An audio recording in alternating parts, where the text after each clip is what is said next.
Sa kamauotan na mas maging komportable ang pagklase kan mga estudyante asin kan mga paratukdo sa Mabinit Elementary School sa Barangay Mabinit, Legazpi City, nagkisumaro ang Sunwest Care Foundation Incorporated o SCFI sa pigkondusir na brigada eskwela kang eskwelahan kasudma.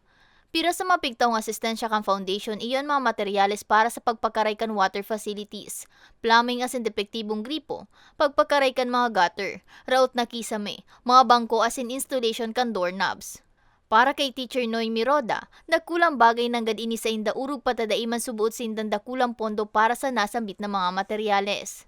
Labi man ang sa iyang pasasalamat din huli ta apwera sa mga materyales, sinagot naman kang SCFI and Manpower kung sa'y nagpadara inining siyam na trabahador. Siyempre, in behalf of the school, we are grateful and I'm lucky kasi ini pong tabang na tinaon ni Sunwest Care Foundation is dako lang tabang talaga siya. Bako lang sa bilog na school, lalong-lalo na sa mga estudyante kasi sinda actually ang nagbe-benefit kaining tabang from Sunwest. Sigun sa Executive Director kang SCFI na si Gemina Quiros, inian pira sa kadakol na flagship program kan sa Indang Foundation. Nasa lindong man inikan sa Indang Adapa School Program na pirang taon nang nagtataong alalay sa piling eskwelahan sa Kabikolan. Saro na nga ni Digyan Mabinit Elementary School na 5 taon ng parte kang programa. Ano,